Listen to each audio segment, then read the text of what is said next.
Алдыда тургандар айткыла, киришибиз керек барыбыз деп. Кабинетте отурмай. Кабинетте өткөрөткөн представьтесиз. Анан эми киргизип алып кичинекей кабинетте бир 5 чарчы метр жерде неменин соттун эң аякка акыркы сөздөрү, акыркы процесс болуп атса ошол жерде өткөн туурабы анан? Ишайт этпегенде биздин ушул биздин тантор чечип атат, биздин Кандай болор экен? Соттун процесси уже түшүнүктүү болду да.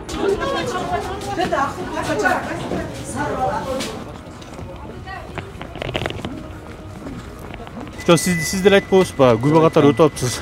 Айттым. Мына ушинтип сүйлөшпөй эле качып кетет мына, көрдүңөрбү? Беременная, да? Вы видите, да? Фирма заявление таштаганда полияда жүрөт. Бул жокмок.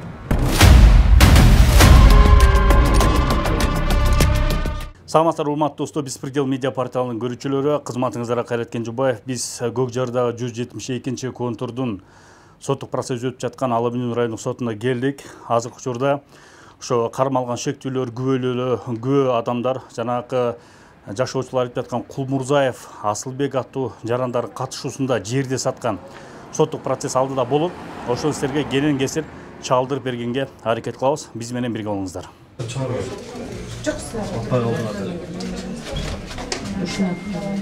Алдыда тургандар айткыла, киришибиз керек барыбыз деп.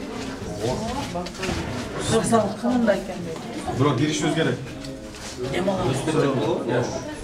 Çoğurak ne bileyim var mı? Yüze adam geldi.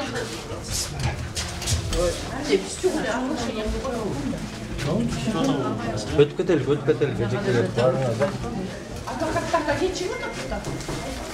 Advokatlar kayda ekan bizga çok. Кабинетте отурмай. Kabinette өткөрөткөн представьтесиз.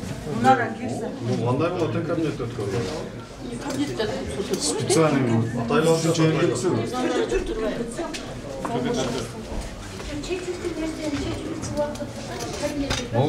Элди кирбесин деп атат, элди киргизгиси келбей атат буларчы. Кандай сот кабинетинде өтөт, бул түшүнүксүз го вообще эле, а?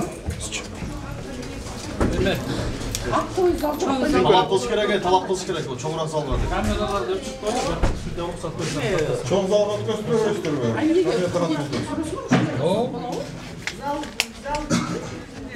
Не келдик бул жерде? 2-3 сааттан бери отурабыз.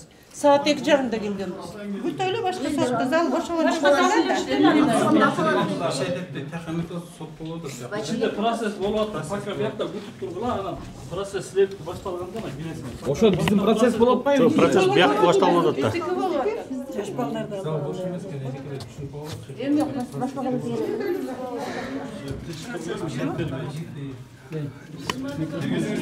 Урматтуу көрүүчүлөр, азыр жана Көкжардагы 172-чи контур боюнча соттук процесс болууда.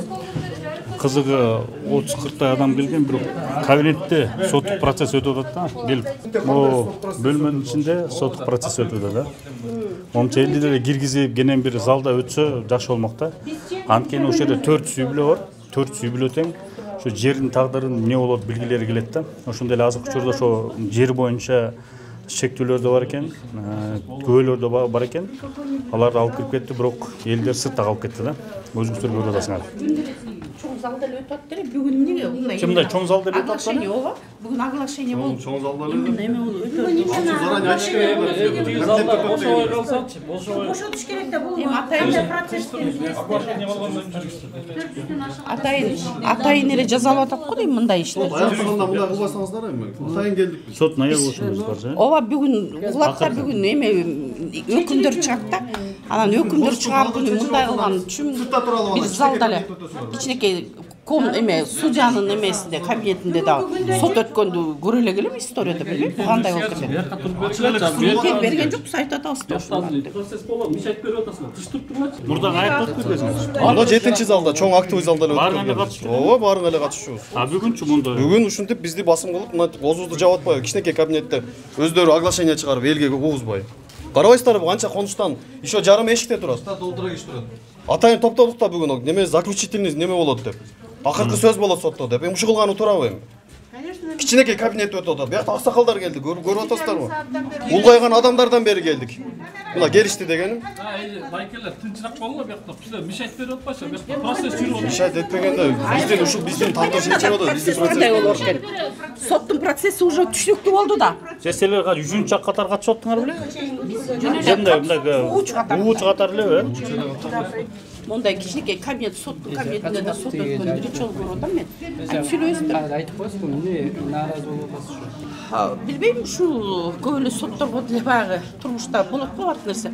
Сотторго деле катышып жүрдүк элек, анан соттун кабинетинде сот өтүп атканын биринчи жолу көрүп атам.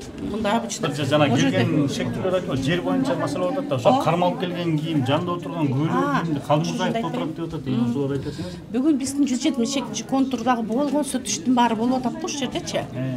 Бул сотубуз где-то 1,5 жылдан бери созулуп келатат эле. Ушул жерде жанагы бизге жер саткан Кулмурзаевдин иши да бар.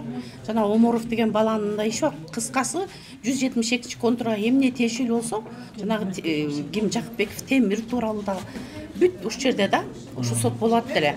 Анан ушул сотубуздун бүгүн аягы эле да. Бүгүн жыйынтык чыгып приговор чыга турган күн болчу.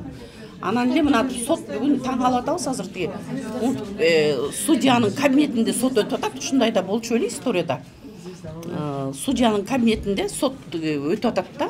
Момунча эл сотко катышчу болуп биз баягыдан бери катышып атайын түшүнүп ушул жерде өзүбүздүн тагдырыбыз болгон үчүн карап отурдук эле да.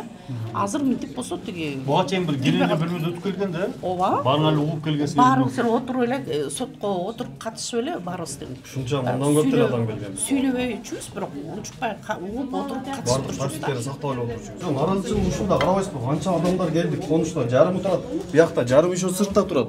Анан эми киргизип алып кичинекей кабинетте бир 5 чарчы метр жерде неменин соттун эң акыркы сөздөрү, акыркы процесс болбосо ошол жерде өткөн туурабы ана? Мурда кандай болуп келет? Мурда чоң эле залда өтүп келгенбиз, 7-актовый залбы мына аягында эң чоң эле залда өтүп келгенбиз. Ушунча эле эл келгенбиз, ачкан тартиптерин сактаганбыз, эч кандай сотко мешайт эткен эмеспиз, тоскоол берген эмеспиз. Бардык эле соттордо тынч эле отуруп эле просто өзүбүздүн конушубуздун көйгөйүн биз ошол жерде жашоочуларбыз да.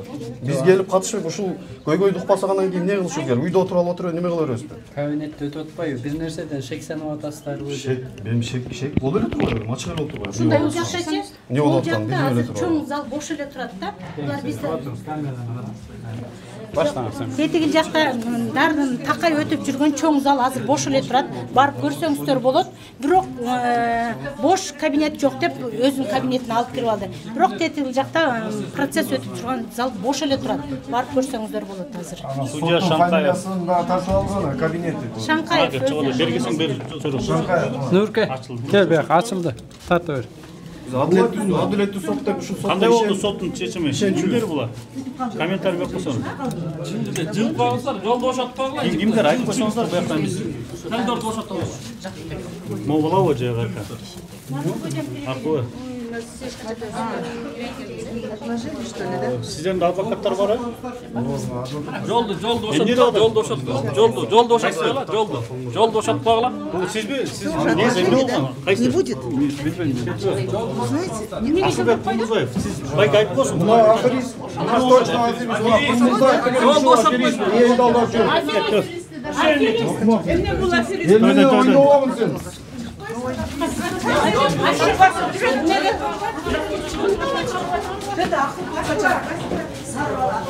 Кандай чечим чыкты я? Булар айтпайбы? Кандай чечим чыкты я? Комментарий берип койсуздар. Кайсы күнгө жылып кетти? Байке, сиз саткан деп белдер эмтеді ошо комментарий берип коюңузчу. Эмне болгон, кандай чын эле сатсыз беле эмне болду эле жердичи байке, ошону айтып коюңузчу. Эмнеге сизди ана эмнеге чакырып атышат, эмне проблема болуп атат? Соттон билип алыңыздар, соттон айтып берет. Жок, сиз деле айтып коесузбу, күбө катар өтүп атыпсыз. Айтпайм. Негизги сиз Калмурзаев Билкада жерди өткөрүп берген деп атат. Ошол чын эле жерсиздик болгон баштан бери эле. Мынча гектар жер сизде кайдан байке? Өткөрүп берген болсо, ошо Госрегистрден сураңыз, ким өткөрүп берген. Мурда бул Кытай жараны, кыргыз тектүү Кытай жаранына таандык болгон, ошондон сизди алдап алган деген да маалымат бар да. Ошол чынбы байке? Баары жалган. Баары жалган? Сизде кайдан бул жерлер байке? Кайдан кантип алдыңыз эле? Тергөөдөн сураңыздар, Ошондо көрүңүздөр. элдер жөн эле күнөөлөп атат. Жөн күнөөлөп атат, ыя байке. Госрегистрден сураңыздар. Элдер жөн айтып атат дейсизби? Şu sizlerin aldыңыздар беле? Кимден алса мына эл жөн айтып атат дейт. Эл жөнүн айтып атат. Жерди Мына ушинтип сүйлөшпөй эле качып кетет мына, көрдүңөрбү мына? Беременная, да? Вы видите, да? 20 заявление таштаганда полияда жүрөт. Бул жок акмак. Шуну эме 20 адам заявление жазды мунун артынанчы. До сих пор жооп бербей жүрөт. Бул акмакчы. Пускай жооп берсин. барыңыздар жазыңыздар беле? Жазган 20 адам бар. Байке Баарыбыз жазганбыз. элдер күнөөлөп Элдин бетин карай. Ушундай да бул постоянно кайсы процесске келсек ушинтип машинесин тороп, кой сүйлөшөлү десек деле болбойт. Сүзүп кетейин дейт машинасын. Тергөөдөн сурап алып, соттон сурап алып деп эле. элдер жалган эле эметип атат да. Жалган боло турган болсо, элдин алдында ак боло турган болсо, эл менен сүйлөшөт да. Эме, элдер жалган болсочу, элдер жалган болсо, биздин акчаларды эмнеге алып атат? Ким алган ушу? Ушукул Мурзаев алып атат, кол коюп, видеосу бар, кол коюп, ведомостьтары бар. Акчаларыбыздын баарын эмнеге жыйнап алып атат? Канча алды эле мисалы бир кишиден? 1 миллион 800 миң доллар. Долларды наличкасы менен, миллион бирденкедей долларды ошол жерге инфраструктурага жол болгон, дагы опять-таки элдин акчасы да ошол менен жол инфраструктуралар салынган да ошоктачы. Ошондой акчаны жыйнап алган элдин баарына. Мына баарыбыздын акчаларыбыз. Ар бирибиздин. кетейин деди журналисттер. Ушундай бул вообще адамды кимди деле көзгө албайт бул. Кандай 20 адам заявление жаздык. Бул Кайка жаздыңар? Ал эми облустун кайсы Октябрьский? 4-ком беле? 4-ком бу Октябрьский. Эч кандай эч нерсе жүргөн жок, эч нерсе болгон жок. Жазып атабыз. Башка жана Ак Ордо эмне деген жерлерди бүт эле угат экен, анан биздин үнүбүз эч жерге жетпей эле турат. Мынакей жазып атабыз. Мына монтип чыгып атабыз, эч кандай эме жок. Мунубузду болсо көрдүңөр, бизди сүзүп кетет, танат. Саткан эмесин эметкенбиз, бизде видеосу бүт бар, сүрөттөрү бүт бардыгы бар. Эми ал тана бербейби бул? Заявление жаздык. Заявлениябыз канча болду жазганына? Эч кандай, эч нерсе болбой элек. Сиз деле ушакка бергенсиз? Баарыбыз колуна бергенбиз. Бул Асылбекке берген. Колдору да даже ведомство бар да, бул кол коюп алып кеткен ведомстволор бар да, биздин акчаларыбызды алып кеткен. Жерди алып атканда кызыл китепти көргөнбүз да, ошол жерде Асылбектин фамилиясы турат да, ошон үчүн алдык да, ошон үчүн ушуга келип атабыз да. Же болбосо ким башкан колсо буга эмнеге келебиз? Ушунун жери деп, ушунукун билип туруп алганбыз. 22 адам заявление жазганбыз да, конуштачы, 22-25 адам жазганбыз. Дагы жазып. Эми карасаңыз жөн эле машина айдап, бир жакшына эле көчөдө эле сыртта эле жүрөт. Заявленияны да албай атышат. Заявлениябыз мына жазганыбызга 1 айдан ашты. Эч кандай жок. Камакка деле алган жок, суракка деле кылышкан жок. Мына керек болсо сүзүп кетет. Камалды беле же камалган жок? Биз мо жазганы эч кандай эч нерсе жок. Керек болсо Биздин заявлениябыз менен кармалган жок. Биздин заявлениябыз менен кармалган жок. Биз эми жаздык да, биз муну заявление жазганда мурда деген каматайлы деп эмес, муну коргоп жүргөнбүз ушул соттун алдында 3 күн орозонун убагында кайсы жыл эле? 22 жылы муну 3 күнгө ушул жерде биз сотто ушуну бошотуп алууга сүйлөп, наоборот ушунча эл мындан 10 эсе эл ушунун эмесин коргоп, ушу баланы тиги болушуп ушуга мен жана да бир конуштан 2 жаран экөөбүз кошулуп Аки преске интервью берип ата энеси менен, энеси менен кошулуп, бир туугандар менен кошулуп ыйлап жүрөбүз, ушуну коргопчу. Бул болсо ушундай эми аферист деп эле айтууга туура келди, уже аферист эле экен да. Өзү эмнеге коргоп ыйлап жүрдүңүз? Мында болду да. Бул бала деген бизге жер сатат да. Жер саткандан кийин эле тиги 21-жыл мунун жерлерин алып атабыз, элдер үй салып уже кирип атат алдыларычы. Биз жерлерди алып ушинтип эле отурсак эле 22-жылы мунун жерин жанагы Чунуев деген рейдерлик кылып бир жуманын ичинде өзүнө өткөрүп алып атпайбы. Анан ошо бир кандайдыр жер мафиясынын схемасы го, схеманын негизинде эле бул камалып калды. Эми схеманын негизинде деп атабыз, ал убакта түшүнгөн эмеспиз эмнеге камалып атканын. Ушинтип камалып калса эле биз чын дилден эл чуулдап, Муңкул Мурзаевдин жеринде нен алган элдин баары чуулдап, ушул жерде 3 күн соттун алдында турдук, чыгарып бергиле. Асылбек балабыз менен тиги Оморов Султан балабызды чыгарып бериңиздер деп плакаттарды алып аларыбыз бар. ал жөнүндө сүрөттөрүбүз бар. Ошентип 3 күн турдук. Анан ошондон бери мына 22 жылдан бери эч документ ала албай келатабыз. Жана мунапыстын бардык эмесине туура келди деп атпайбызбы? Ошо ойдон эчтеке жерибизди оформление кыла албай, ушинтип азап чегип, элдин баары ушинтип жүрөбүз да. Анан ушинтип жүрсө элек, эми 24-жылы былтыр где-то февраль айларындабы, январдабы бизди тиги эмеге документке тапшырдык, документтерибиздичи. Аламединский эмеге. Ошондо келип анан Кулмурзаев кызыл китебин берип атат, өзүнүн паспортунун көчүрмөсүн берип атат дагы. Бул элди ушунча элди дагы алдап турду ошол жердечи. Бул чырлар ошондо эле башталмак экен көрсөчү, анда биз билбейбиз, бунун тиги документтерин алып алып, документ тапшырып, өткөрүп, тынчып отурабыз да, дагы күтүпчү. Анан эле быйыл уже жанагы Чунуев Максат деген тиги ГКМБга кармалды деп калдык. Дегенде кармалды, эми биздин Кулмурзаев баягы соттордон жеңип чыгат экен. Өкөн соттошуп жүргөн билебиз да. Соттордон жеңип чыгат экен, эми бизге Кудай буйрса документтерибиз тийип калат экен деп жүрсөк эле, жок. Таптакыр бөлөкчө эмеге айланып эле кетип баратат момдипчи. Анан эми уже ачыкка чыкты. Чунуев менен Кулмурзаев экөө биргелешип алыштыбы, биргелешип алды деп эле атабыз биз. Болбосо биргелешип туруп жерибизди жанагынтип эмеге өткөрүп атат. Чунуевдун арызы негизинде 18 гектар жерибизди өткөрүп атат, 6-сын Чунуев алып атат. Бул жактары бизге пока белгисиз кандай болуп аткан ишти мындай. А Кулмурзаевди болсо азыр көрдүңүздөр, элге мынантип жооп бербей качып момундай болуп калды да. Мурда Кулмурзаевка биз кереги убакта бизди колдонуп, ушинтип жогорку соттун алдында турчубуз, мунун соту болуп атканда. Ооба, колдоп, жогорку соттун ичине да кирип, элдер жанына келип, баарыбыз бир тууган болуп, бир болуп, мунун кызыл китебин кармап көрүп дегендей баарыбыз бизди кур китеп менен кармап көргөзүп коюп эле минтип жыргатып жүрүптүр да, көрсө акчаларыбызды баары жыйнап алыпчы. Муну ушинтип жүрчүбүз. Азыр болсо бизди мына киши катарында көрбөй, эми бизди даже захватчик деген эмеге келтирип атат да. А бирок турат, ведомостьтар турат, акча алганы, видео. Акчанын негизинин баары ушу Кулмурзаевге өткөнбү? Анан ооба, анан ким өткөн? Ушу Кулмурзаевге өткөн баардык. Кулмурзаевге өткөн бүт акчалар. Эми таанышы жок болсо мынчалыкка бара албайт го дейм, Эгерде таанышы жок болсо, мисалы ушунун ордунда эле бир простой эле баланы элестетип көрөлүчү, мисалы үчүн. Жөн эле тоок эле урдап алсынчы.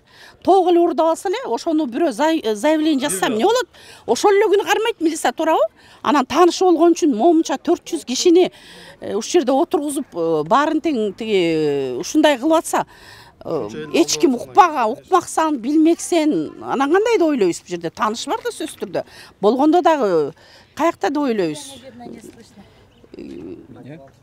Ошо таанышы бар деп ойлойбуз, эми айта албай турабыз баягы. Эме дин жагынан деле туура келбейт да, билбей туруп айтканыбызчы. Эми 21 соту болот, 21 жылда. Азыр билбейм, укпай калдык мына сот. 21 жылда.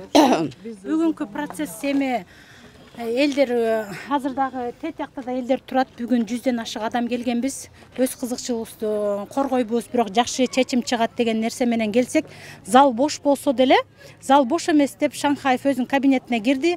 4-5 адамды алып кирип эле башка күнгө жылдырып койду да. Себеби биздин да талабыбыз ушундай болгон, жанагы Оморов Султанды биз пострадавший болуп атпайбызбы? Эми бул Кулмурзаевдин пострадавшийлери биз болуп атабыз. Бизди адам катарына койбостон, мисалы үчүн кээ бир адамдар ойлойт экен да, жөнөкөй эле бала мындай иштерди кыла албайт деп ойлоймун.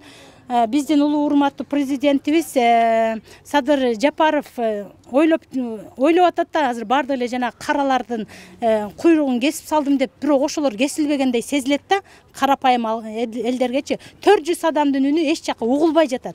ыйлап да жатабыз, кыйкырып да жатабыз. Мына жаштарыбыз болсо атайын чет мамлекеттен келип туруп, бул жерге келишти эле, жерди алдык, эми үй салабыз деп бардык квартиралап жүрүшөт. Квартиралап жүрөт, бүт бардыгыбыз кыйналдык. Бирок ушул элдин бардыгынын суранычыбыз улуу урматтуу биздин президентибиз Садыр Нуркожоевич менен Камчыбек Кыдыршаевичтен өтө суранат элек да. Бул кишилерге мен эле эмес, бардыгы сөйлөбүз да жетпей жатат.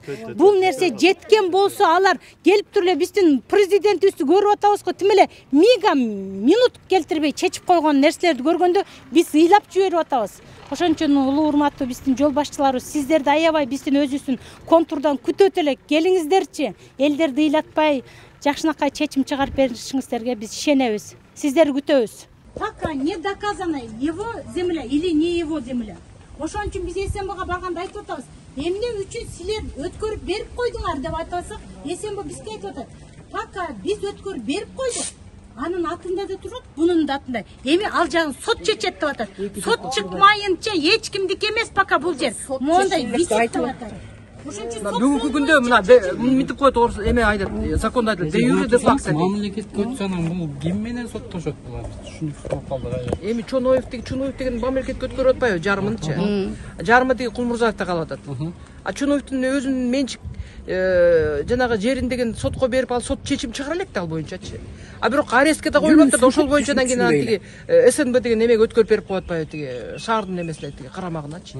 Мамлекетке, мэрияга өткөрүп берип атпайбы. Азыр бүгүнкү күндө, мисалы үчүн документке ишениш керек да, бүгүнкү күндө бул жер мамлекеттики. Өткөрүүчүн ататтуулукка берип атат да бизде. Жок, эми ошондо элине мэрия менен соттошобу, кандай болуп калат? Эми азыр пока жок, эми эчтеке жок болсо мен заранее айтайын, айткан жерим жок да, ким менен соттошот. Пока сот эми азыр мындай да, мамлекет дегенчи азыр мунапыс турбайбы? Президенттин мунапысы. Уксаңар эй. Мамлекет, мисалы үчүн да, мындай мамлекеттин карамагында турат да жер. Анан мунапыс турат, президенттин мунапысы. Анан ошол мамлекет эле чечип бериши мүмкүн. Мен мүмкүн да, мен мисалы үчүн ошондо элге, ошон үчүн мен мындай деп эсептей эмете айта албайм. Азыр мындай кылыш керек дегендичи. Сотко бербей эле азыркы күндө элдердин жана документтеринин баары тең мунапыс комиссиясына өткөрүп беришкен да буларчы. Ошол боюнча каралып турат да тиги жерде булкулдабай. Анан райондордун баары тиги өтүп кетпедиби тиги Ала-Мединский райондор бүт шаарга өтүп кетти. Эми шаардын мэриясы чечиши мүмкүн. Эгерде аягында тиги элди карап, элдин мүддөсүн аткарабыз десе анан. А бирок жана кусту реализация деген бар да. Берсин кусту реализацияга тетирекке.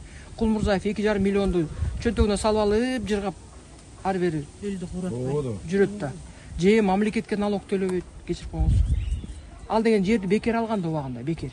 Анан 2,5 миллион доллар калган эмес да аны, туурабы?